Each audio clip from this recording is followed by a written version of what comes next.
82. Confessing Other People's Sins.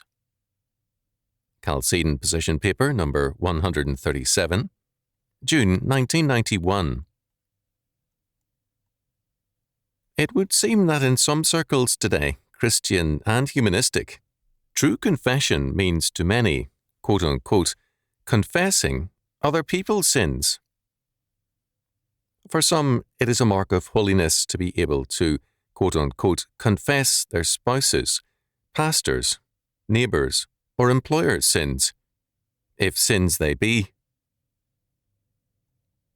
A very popular form of this is to, quote-unquote, confess the sins of one's parents.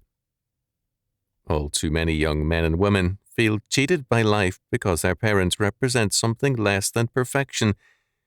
It does not occur to them that it is their parents who have the surer grounds for complaints.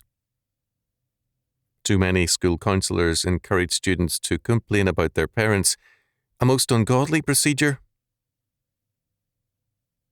In the 1930s, I did some practice teaching at a prestigious high school. I was shown the students' records, as compiled by staff counsellors, of the quote-unquote advanced school, and encouraged to familiarise myself with the records of those in my class. I looked at one or two records of students whose families I knew. One of them was a professor of national renown, a gracious scholar, a kindly man, one who regularly had groups of students in his home and who helped and encouraged them in their careers. Although this professor was not a Christian and was politically a liberal, he reflected the manners, discipline, morality and standards of an old-fashioned Christian family. The counsellor's quote-unquote report on this professor was libelous to the extreme. He was classified as a reactionary and as an unfit father. Had he been anything other than a distinguished scholar, the counsellor would have recommended some kind of action against him. The boy grew up to be a happy and successful man. Students were encouraged to discuss their family quote-unquote problems, by which was meant whatever they thought was wrong with their parents. This was good training in Phariseeism, and it was an incentive to self-righteousness. With all too many psychiatrists, psychologists, counsellors and pastors, quote-unquote good counselling too often means, quote-unquote confessing other people's sins, especially our parents. All this has fostered an evil generation. Such false confession marks individuals, and also nationalities and races. We have developed professional finger-pointers who make a life's work of confessing the sins of other people's. Thus, many whites find it easy to confess the sins of blacks, Asiatics, Indians, and others. There are enough offenders out there to make it easy to do so. But as Christians, we must believe that grace and growth in sanctification come from confessing our own sins. The Lord God nowhere pronounces forgiveness or a blessing on anyone confessing someone else's sins. African Americans in recent years have also become masters of such Pharisaic confessions. To hear some talk, all evil was born with the white man, and blacks have only been victims. One wonderful pastor of a large black congregation with many black university professors as members had his pastorate terminated for calling attention to African American sins, including welfarism. The congregation wanted to hear about sins, but not their own. In the 1930s, as a student, I worked part-time in an antique jewellery store as an errand boy, doing cleaning work and also sales with minor customers. That is, not the wealthy, well-known persons. Occasionally, another jeweller, an elderly Jew, would come in to chat with the owner, an old friend and a Florentine. The old man was a kindly person and a good storyteller, who often chatted with me. On one occasion, in discussing his childhood in old San Francisco, he described his fights with Irish and Italian boys, who, in the verbal assaults, called him a Christ killer. The truth was, he said, getting somewhat emotional, he had nothing to do with the killing of someone he had never seen. The truth was, he said earnestly, Christians were Jew killers, and he cited medieval incidents. I started to tell him two things. First, that my people were being killed by Turks in those medieval centuries, and second, if today's Jews are not Christ killers, neither are today's Christians Jew killers. He was guilty of the same fallacy. My Italian boss told me to keep quiet, turned the conversation into a humorous story, and a friendly parting followed. But after the man left, my boss said sadly, "He's a good man, but Jews will never admit they're Christ killers." Confessing other people's sins, real or unreal, is a common and an international habit. In recent years, American Indians have learned this art of false confession and practice it widely. On the ecclesiastical scene, such confessions are a well-practiced art.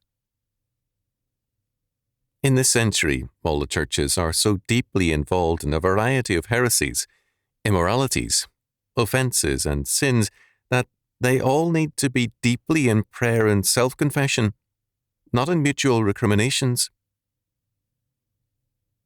Careful theological analyses and critiques are one thing, when accompanied by a careful statement of God's inscriptured truth, but cheap, quote-unquote, virtue gained by confessing someone else's sins is another matter, a sinful one.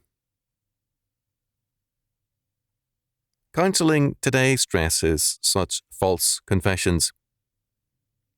For example, a man irritated over a minor problem provoked his boss into firing him.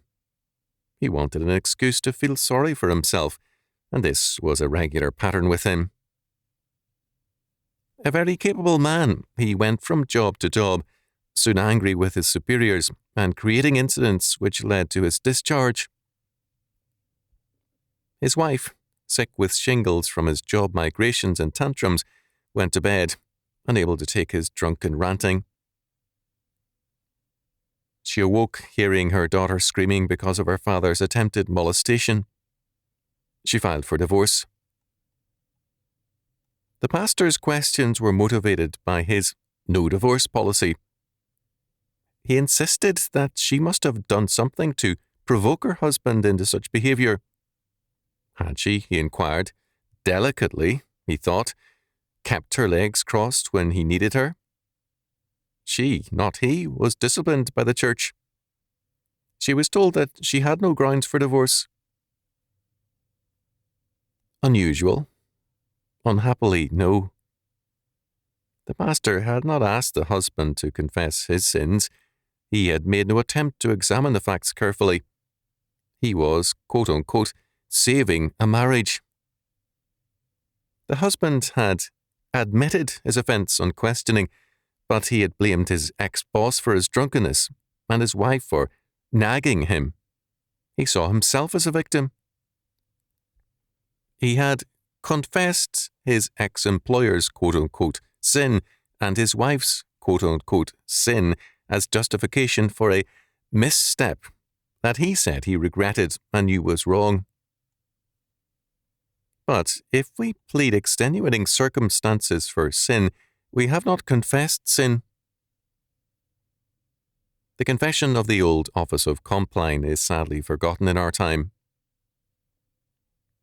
I confess to God Almighty, the Father, the Son, and the Holy Ghost, and before all the company of heaven, that I have sinned in thought, word, and deed, through my fault, my own fault, my own most grievous fault. Wherefore I pray Almighty God to have mercy upon me, to forgive me all my sins, and to make clean my heart within me. The primary task of the pastor-counselor is not to preserve the marriage, not to break it up, but to ascertain what the sin is, whose it is, whether or not there is repentance, and thereby to enable the man and woman to see their problem more clearly.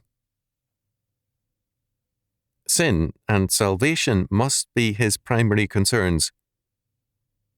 The fact that both the man and the woman are church members is no assurance of their salvation. Similarly, in counselling in non-marital problems, there is a certainty of further dissension unless true confession and restitution have primacy. Christians do have problems, but not all people in churches are Christians. Confessing other people's sins has become the essence of too much counselling. It is too often equated with an efficient ministry. The results are deadly. Good church people have become masters at whining and complaining and confessing the sins of others. Some prospective employers are now investigating the complaining habits of job applicants. I have heard of several men who were regarded as the best qualified by far for a job opening, but were passed over when their habit of talking against present and past employers became known. After all, if a man is ready to complain freely to one and all about present and past employers, it is reasonable to assume that he will complain about the next one. The church is derelict in these matters. I recall that some years ago, high among the list of favourite Bible verses of many people were the following: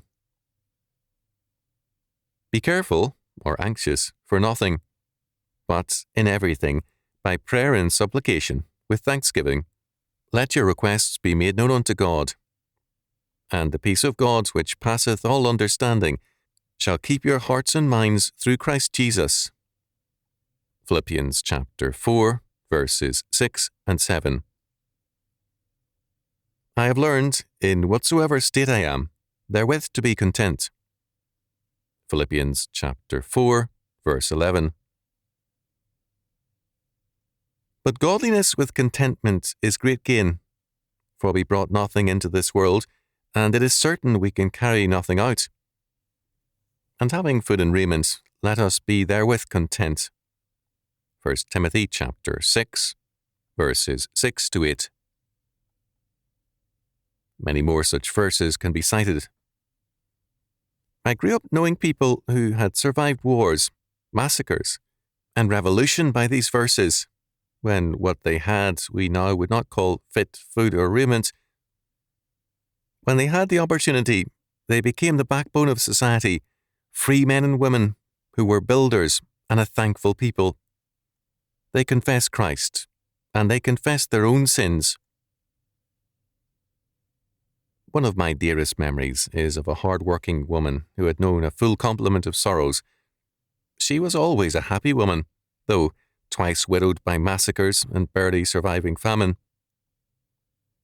Although not a Catholic, her well-worn prayer beads were commonly in hand, one round of prayers to confess her sins and shortcomings, and another to thank God for His grace, mercy, and blessing. It is impossible for me to think of her, my grandmother, without joy and gratitude. She left nothing when she died except a rich heritage of faith and a godly confession. The Lord God will give you neither absolution nor grace for confessing other people's sins. Begin and end with your own, or face His judgment.